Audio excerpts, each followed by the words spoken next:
Bismillahirrahmanirrahim.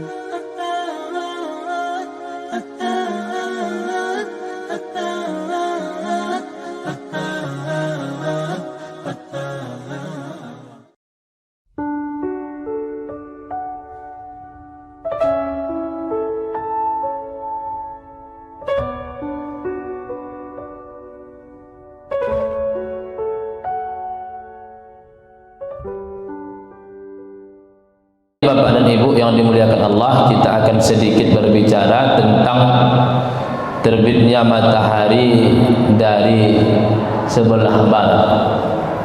Yang ini merupakan tanda-tanda yang menunjukkan bahwa kiamat itu sangat dekat.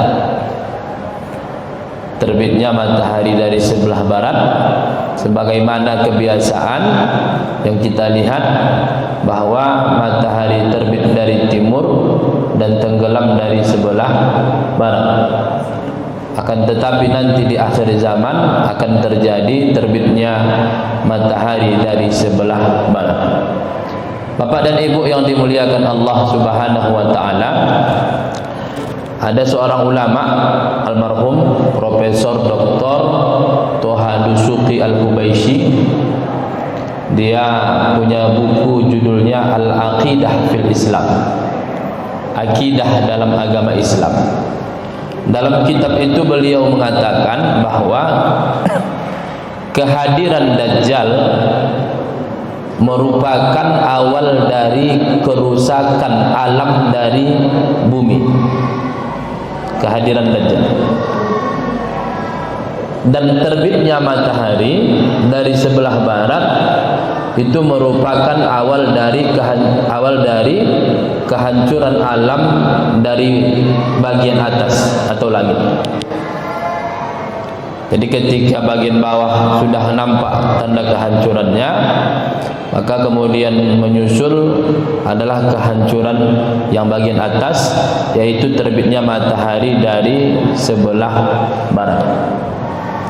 Bapak dan Ibu yang dimuliakan Allah, banyak teori-teori yang ingin mendekatkan pemahaman manusia kepada terbitnya matahari dari sebelah barat ini.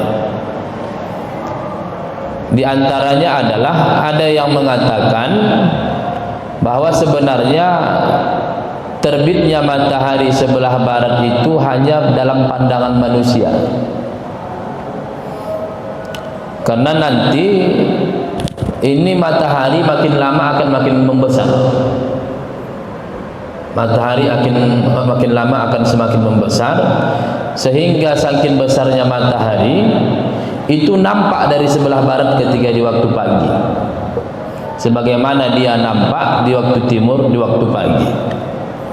Tapi ini teori-teori yang ingin dikembangkan, tetapi kajian kita ingin balik dulu kepada Al-Quran dan hadis Nabi Sallallahu Alaihi Wasallam. Nah, di dalam Al-Quran, Bapak dan Ibu yang dimuliakan Allah, itu ada firman Allah tentang matahari. Nah, ini terkait tentang matahari, itu dapat kita baca dalam surah Yasin ayat 38 sampai ayat 40, yang artinya, dan matahari berjalan di tempat peredarannya, demikianlah ketetapan yang maha perkasa lagi maha mengetahui. Dan telah kami tetapkan tempat peredaran bagi bulan, sehingga setelah ia sampai ke tempat peredaran yang terakhir, kembalilah ia seperti bentuk tandan yang tua. Tidaklah mungkin bagi matahari mengejar bulan, dan malam pun tidak dapat mendahului siang, masing-masing beredar pada garis edarnya. Jadi pergerakan matahari dan bulan itu sudah diatur oleh Allah Subhanahu wa taala, sebagaimana yang kita rasakan saat ini. Maka bulan bergerak, matahari pun ikut bergerak. Nah, ayat ini Bapak dan Ibu yang dimuliakan Allah dapat kita hubungkan dengan hadis Nabi Sallallahu Alaihi Wasallam. Tadi dalam ayat yang tadi itu kita dapat informasi bahwa matahari bergerak, bulan pun ikut bergerak. kita ingin menghubungkan pengetahuan ini kepada hadis Nabi sallallahu alaihi wasallam. Dari Abu Dzar bahwasanya Nabi sallallahu alaihi wasallam suatu hari pernah bersabda, apakah kalian tahu kemana matahari ini pergi? Jadi dari Quran sudah dijelaskan, bergerak matahari, bulan juga bergerak. Kemana sebenarnya matahari ini pergi? Itu yang ditanyakan oleh Rasulullah sallallahu alaihi wasallam.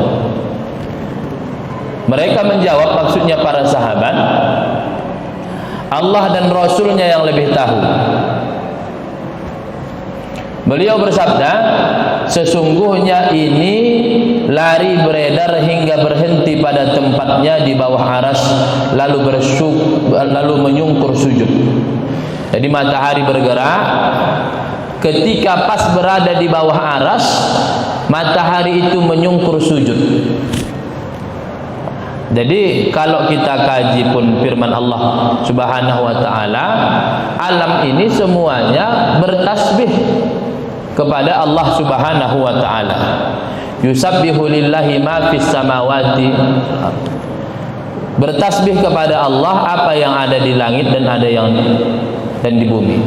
Dalam ayat yang lain Allah katakan itu, walakinna la tafqahuna tasbihahum. Tapi kalian tak tahu bagaimana cara mereka bertasbih. Nah, di hadis ini Rasulullah mengatakan bahwa ketika berada di bawah aras lalu matahari ini menyungkur sujud, ia tetap demikian hingga dikatakan kepadanya, kamu naiklah dan kembalilah pada tempat dari mana kamu datang. Lalu ia kembali sehingga menjadi terbit dari tempat terbitnya, kemudian lari beredar di mana ia membuat manusia tidak mengingkarinya sedikit pun, hingga ia berhenti pada tempat beredarnya, yaitu di bawah arsy. Dan terbitnya matahari dari timur, tenggelamnya dari barat, ini jugalah dialog antara Nabi Ibrahim dengan Namrud. Namrud berbangga mengatakan, kalau Tuhan kalian bisa menghidupkan dan mematikan, aku pun bisa menghidupkan dan mematikan. Tapi ketika Nabi Ibrahim memintanya menerbitkan matahari dari barat, menenggelamkan dari timur, Namrud tak mampu. Maka ini adalah satu dari banyak kekuasaan Allah Subhanahu wa taala. Lalu dikatakan kepadanya, naiklah dan terbitlah pada hari dari barat. Nah, maka suatu hari nanti begitulah, setiap hari terbit dari timur, tenggelam barat, terbit dari timur dan barat, sampai akhirnya nanti di akhir zaman diperintahkanlah matahari untuk terbit dari barat. Itulah yang kita kenal dengan terbitnya matahari dari barat, merupakan tanda dari dekatnya hari kiamat. Kemudian Rasulullah bertanya, apakah kalian tahu kapankah itu terjadi? Kapan terjadi matahari terbit dari barat itu? Rasulullah mengatakan itu terjadi ketika iman seorang tidak berguna bagi dirinya selama dia tidak beriman sebelumnya atau berbuat baik dalam imannya. Maka kalau sudah nanti terbit matahari dari barat, Bapak dan Ibu, tidak lagi bermanfaat orang masuk Islam setelah itu. Beriman setelah itu tak lagi bermanfaat, sudah habis masanya. Orang yang bertaubat setelah itu pun habis masanya. Dan kita pun tak boleh, Ustaz, berarti sampai saat ini kita terbuka pintu taubat sama kita. Iya, selama ruh kita itu belum sampai dengan tenggorokan kita ini. Kalau udah sampai situ, kita bertaubat pun nggak akan diterima. Sama dengan Fir'aun yang mengakui Allah sebagai Tuhan, tapi saat itu ketika nyawanya itu sudah di sini ya, sudah tinggal sedikit lagi tarik, habis. Maka itu batas taubat kita. Bagi orang-orang nanti di akhir zaman, batasnya adalah ketika terbitnya matahari dari sebelah barat. Bapak dan Ibu yang dimuliakan Allah Subhanahu wa taala, inilah ditegaskan kembali Rasulullah sallallahu alaihi wasallam dalam hadis riwayat Imam Bukhari. An Abi Hurairah radhiyallahu anhu qala Rasulullah sallallahu alaihi wasallam la taqumus sa'atu hatta tatlu'a asy-syamsu min maghribiha fa idza tala'at wa ra'aha an-nas amanu ajma'un wa dzalika hina la yanfa'u nafsan imanuhum thumma qara'al ayah. Dari Abu Hurairah radhiyallahu anhu dia berkata, Rasulullah sallallahu alaihi wasallam bersabda, tidak akan terjadi hari kiamat hingga matahari terbit dari sebelah barat. Apabila matahari itu telah terbit dari sebelah barat dan orang-orang melihatnya, maka mereka semua segera beriman. Jadi ketika orang melihat benar terbit matahari dari sebelah barat, langsung mereka beriman. Itulah keimanan yang tidak berguna bagi dirinya. Pada saat itu tak berguna lagi iman, sudah habis, ditutup Allah pintu taubat di situ. Maka ketika kita mengkaji tentang terbitnya matahari dari barat, di situ ada pesan yang tersirat. Cepatlah untuk bertaubat kepada Allah. Jangan tunggu ketika nyawa sudah di kerongkongan kita, dan jangan tunggu ketika matahari terbit dari sebelah barat. Wa dzalika hina la yanfa'u nafsan imanuhum, pada saat itu tidaklah berguna lagi iman mereka kalau seandainya sebelumnya belum beriman. Dan bahkan orang-orang mukmin yang dia itu bermaksiat, ketika setelah terbit matahari itu dia bertaubat, itu pun tidak diterima oleh Allah Subhanahu wa taala. Maka pintu taubat, babut taubati maftuh, pintu taubat itu selalu terbuka, kecuali ketika matahari sudah terbit dari sebelah barat, dan kecuali ketika nyawa sudah berada di kerongkongan kita. Bapak dan Ibu yang dimuliakan Allah Subhanahu wa taala, maka sebelum matahari itu terbit dari sebelah barat, maka akan ada satu kejadian lagi, yaitu pada malam itu terjadi malam yang panjang. Terjadilah malam yang panjang, sebagaimana Al-Hafiz Abu Bakar bin Mardawih dalam tafsirnya dengan sanadnya dari Abdullah bin Abi Aufa, ia berkata, sami'tu Rasulullah sallallahu alaihi wasallam yaqul, aku mendengar Rasulullah sallallahu alaihi wasallam bersabda, la ya'tiyanna 'alan nasi lailatun ta'dilu thalatha layalin min layalikum hadhihi. Aku mendengar Rasulullah bersabda, akan datang kepada manusia malam yang lamanya sama dengan 3 malam. Malam yang lamanya sama dengan 3 malam. Artinya malam yang panjang itu diberikan Rasulullah informasi kepada kita, panjangnya itu sekitar 3 malam panjangnya itu. Biasanya orang satu malam itu tidur, tahajud, tidur lagi, sekali aja tahajudnya. Malam itu panjang kali. Apabila waktu itu telah datang, maka ia hanya diketahui oleh orang-orang yang sering melaksanakan sholat sunnah. Maka panjangnya malam itu hanya diketahui orang-orang yang melaksanakan sholat sunnah. Sholat sunnah apa itu? Itulah sholat sunnah malam, sholatul lail, atau setelah tidur disebut dengan sholat sunnah tahajud. Maka dari ini saja ada 2 pesan yang sudah kita terima. Pertama, percepatlah taubat kita kepada Allah. Wasari'u ila maghfiratin min rabbikum. Maka bergegaslah kalian mendapatkan ampunan kepada Allah. Kemudian yang kedua, rajin-rajinlah melaksanakan sholat sunnah di malam hari. Rajin-rajinlah untuk melaksanakan sholat sunnah di malam hari.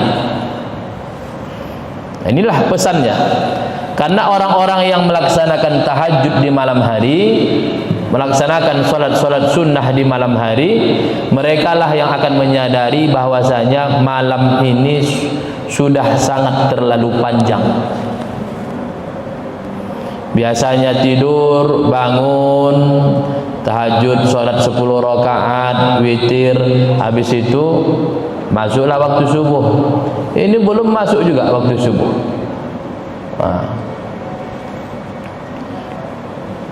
Kemudian Bapak dan Ibu yang dimuliakan Allah, dilanjutkan lagi oleh Ibnu Mardaweh. Kemudian Ibnu Mardaweh bertanya dari jalur Sufyan Ats-Tsauri, dari Mansur, dari Hudzaifah berkata, aku bertanya kepada Nabi tentang tanda terbitnya matahari dari barat. Apa tanda-tandanya besok pagi itu akan terbit matahari dari barat? Beliau menjawab, maksudnya Rasulullah, malam itu akan panjang seperti bulan di 2 malam. Kalau tadi 3 malam, ini bulan di 2 malam. Sebenarnya tak ada kontradiktif antara dua ini. Bisa jadi yang hadis kedua ini, malam pertamanya itu tidak dihitung. Yang dihitungnya malam keduanya dan malam ketiganya. Yang menyadari hal itu adalah orang-orang yang biasa sholat pada waktu malam dan beramal apa yang biasa mereka amalkan. Jadi yang menyadari panjangnya malam itu, di hadis pertama tadi Rasul mengatakan al-mutanaffilun, orang-orang yang melaksanakan sholat sunnah di malam hari. Di hadis lanjutan ini ditambah lagi, dan orang-orang yang beramal di malam hari. Apalah amalan di malam hari? Di antaranya dalam Al-Quran disebutkan adalah orang yang beristighfar. Jadi malam hari itu diisi dengan sholat sunnah, qiyamul lail atau sholat tahajud, dan ditambah dengan istighfar. Dan di waktu malam mereka beristighfar. Saat itu bintang tidak dapat dilihat. Tanda-tandanya bintang tak dapat dilihat. Mereka tidur lalu bangun kemudian sholat. Tidur, bangun, kemudian sholat. Mereka tidur lagi lalu bangun dan kemudian sholat. Malam itu panjang sehingga membuat manusia terkejut. Jadi ini mereka udah tidur, biasa tidur, sholat 10 rakaat, habis itu masuk waktu subuh. Atau tidur lagi sebentar, masuk waktu subuh. Ini tidak, ini sudah tidak normal lagi. Tidur, sholat, banyak sholat, tidur lagi, bangun, belum lagi nampak fajar. Sholat lagi. Itulah hitungannya, sampai 3 kali mereka sholat malam hari itu. Maka diumpamakan seperti 3 malam. Malam itu panjang sehingga membuat manusia terkejut. Waktu subuh tidak datang-datang, ditunggulah waktu-waktu subuh. Ketika mereka menunggu terbitnya matahari dari timur, tiba-tiba matahari terbit dari barat. Saat melihat itu manusia beriman, hanya saja iman mereka tidak bermanfaat lagi. Jadi saking panjangnya malam itu, dinanti-nanti dilihatlah matahari terbit dari timur. Jadi kalau kami teringat dulu ini Bapak dan Ibu ketika masih kuliah, itu biasanya kalau liburan itu kami mengisinya untuk jalan-jalan ke Tursinai. Ke Tursinai kami naik dari jam 12 malam, biasanya itu sampai jam 4 atau jam setengah 5 subuh. Sampailah kami di puncak nanti. Di atas itu ada nanti tempat salat. Itulah yang disebut tempat Nabi Musa berbicara dengan Allah itu. Kemudian di sampingnya nanti ada juga gereja. Di situ kami menunggu matahari terbit dari atas, menunggu matahari terbit dari timur. Maka nanti saya bayangkan nanti ketika orang sudah menyadari malam kok terlalu panjang, banyaklah orang ingin menyaksikan matahari, kok enggak terbit-terbit juga dari timur matahari ini.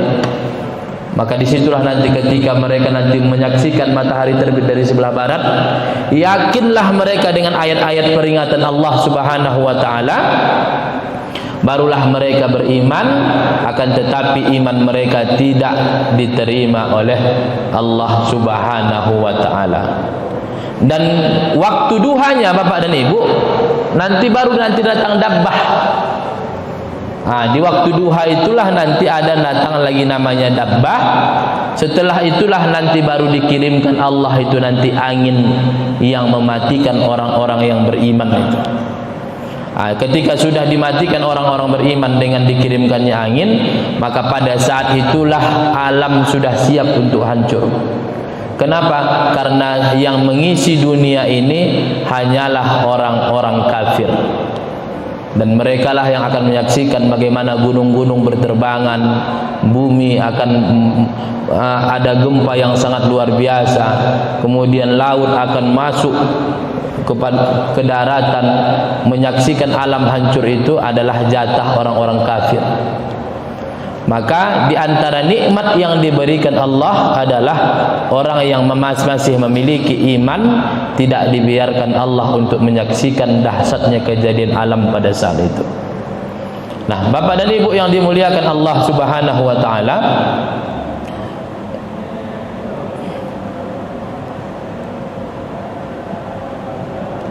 ini ada satu hadis Nabi sallallahu alaihi wasallam dari riwayat Imam Muslim, an Abdullah bin Amr wa qala hafiztu min Rasulillah sallallahu alaihi wasallam haditsan lam ansahu ba'du sami'tu Rasulullah sallallahu alaihi wasallam yaqul inna awwalal ayati khurujan tulu'asy syamsi min maghribiha wa khurujud dabbah 'alan nasi duhan wa ayyuhuma ma kanat qabla sahibatiha fal ukhra 'ala ithrihi maqarib. Dari Abdullah bin Amr berkata, aku menghafal suatu hadis yang tidak aku lupakan sama sekali. Aku dari Rasulullah SAW bersabda, sesungguhnya tanda-tanda mendengar Rasulullah, tanda pertama yang muncul adalah terbitnya matahari dari tempat tenggelamnya, keluarnya binatang-binatang di pagi hari atas manusia, mana saja di antara keduanya yang muncul terlebih dahulu, yang selanjutnya muncul sesaat setelahnya. Jadi ada orang bertanya, mana duluan ini? Terbit matahari dari sebelah barat atau datangnya dabbah? Karena kalau dulu kita baca buku riwayat-riwayat, itu ada menyebutkan dabbah itu datang itu di tengah malam yang panjang itu. Di tengah malam yang panjang itu. Dabbah. Dabbah ini kalau terjemahkan dalam bahasa Indonesia ya hewan melata yang akan berbicara kepada manusia. Nah, tetapi Abdullah bin Amr di sini mengatakan matahari terbit dari barat pagi itu di waktu duha. Jadi kalau kita kaji waktu duha, jam berapa waktu duha itu? Jam duha itu setelah terbit matahari. Kalau sekarang terbit misalnya jam 6:15 misalnya, maka waktu sholat duha atau waktu sholat isyraq itu adalah jam 6:30. Jadi sholat isyraq itu bukan di waktu matahari terbit, tetapi di waktu matahari terbit ditambah 15 menit sampai 20 menit, itulah sholat sunnah isyraq atau disebut dengan awal dari sholat duha. Berakhir sholat duha itu ketika masuk waktu zuhur. Berarti di waktu inilah, antara waktu inilah nanti dabbah ini akan muncul untuk berbicara kepada manusia. Tentunya adalah di situ tujuannya adalah untuk semakin menghinakan orang-orang kafir yang selama ini mendustakan ajaran agama Islam. Maka Bapak dan Ibu yang dimuliakan Allah Subhanahu wa taala, dabbah ini nanti kita bicarakan. Maka terbitnya matahari dari sebelah barat itu akan didahului oleh malam yang panjang. Di antara tanda malam yang panjang itu adalah tidak ada bintang, dan yang kedua yang tahu malam itu panjang adalah orang-orang yang melaksanakan sholat tahajud. Jadi Ustaz, kalau malam itu gimana? Orang masih nonton bola lagi Ustaz. Kita tidak tahu ini Bapak dan Ibu yang dimuliakan Allah, apakah saat itu dunia ini kayak sekarang atau tidak. Karena ada teori mengatakan nanti dunia ini listriknya ini udah nggak ada lagi. Akan ada nanti benturan sehingga padam nanti. Kembalilah kita nanti kepada kehidupan seperti dahulu. Teknologi pun sudah ini. Makanya itulah kembalinya alam itu seperti awal, teknologi hilang dan lain sebagainya. Makanya ketika kita pahami ini dengan logika di masa kita, teknologinya itu canggih seperti sekarang, kayaknya masih jauh dari akal kita. Tapi orang-orang yang di zaman dahulu yang teknologi belum sampai sekarang, memahami hadis-hadis akhir zaman ini sangat mudah. Kenapa? Karena masanya hampir sama dengan masa dahulu. Nah, Bapak dan Ibu yang dimuliakan Allah, maka yang perlu bagi kita adalah apa yang harus kita ambil setelah kita mempelajari ini. Yang pertama tadi adalah kita harus mempersiapkan taubat kita secepat-cepatnya. Dan yang kedua adalah teruslah kita memperbanyak solat-solat malam kita. Solat-solat di malam kita. Kalau sebelum tidur namanya qiyamul lail, setelah tidur namanya solat tahajud, ditutup lagi dengan witir. Maka orang-orang yang sering akan melaksanakan ini, maka dialah yang diberikan Allah nanti kemuliaan. Dia menyadari bahwa malam itu sangatlah panjang. Adapun yang lain, orang yang sibuk tidur, panjang tidurnya. Ustaz, apa bisa dia tidur sepanjang 3 malam? Kalau saya menyaksikan langsung, Bapak dan Ibu yang dimuliakan Allah. Dulu ada kawan saya pulang ujian. Setelah kami ujian di Al-Azhar, itu masa ujiannya sungguh melelahkan, Bapak dan Ibu. Mungkin balas dendam lah mungkin. Habis ujian tidur dia jam 12:30, bangunnya 12:30 besok. Artinya memang sanggup manusia tidur sepanjang itu. Nah, maka apalagi malam. Nah, karena lalu bagaimana Ustaz dengan orang yang nongkrong di tengah malam? Mereka pun tidak akan tahu. Karena tidak mungkin menjalani malam yang panjang ini mereka. Begadang malam, biasa jaga malam 6 jam, tiba-tiba harus 18 jam misalnya. Tak akan sanggup. Maka orang-orang yang bangun untuk beribadah itulah yang diberikan Allah kemuliaan, mengetahui akan terjadinya terbit matahari dari sebelah barat. Bapak dan Ibu yang dimuliakan Allah, inilah yang dapat saya sampaikan pada malam hari ini. Mudah-mudahan bisa menjadi ilmu yang bermanfaat bagi kita. Dan tentang dabbah insyaallah akan kita kaji pada minggu yang akan datang.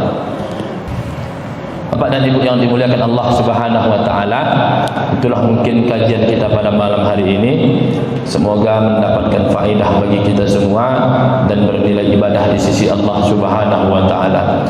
Untuk mengambil keberkahan, marilah kita tutup dengan doa yang kita mulai dengan istighfar sebanyak 3 kali.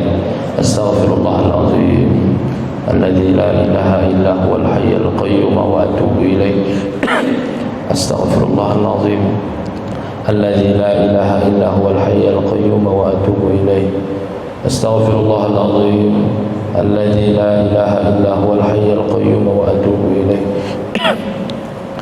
الحمد لله رب العالمين والصلاة والسلام على أشرف الأنبياء والمرسلين وعلى آله وصحبه أجمعين. اللهم اغفر لنا ذنوبنا وذنوب والدينا وارحمهم كما ربونا صغارا ولجميع المسلمين والمسلمات والمؤمنين والمؤمنات الأحياء منهم والأموات إنك سميع قريب مجيب الدعوات ويا قاضي الحاجات. اللهم اجعل جمعنا هذا جمعا مرحوما وتفرقنا من بعده تفرقا معصوما. اللهم علمنا ما ينفعنا وانفعنا ما علمتنا. ربنا زدنا علما وارزقنا فهما وعملا صالحا. ربنا آتنا في الدنيا حسنة وفي الآخرة حسنة وقنا عذاب النار. والحمد لله رب العالمين. والسلام عليكم ورحمة الله وبركاته.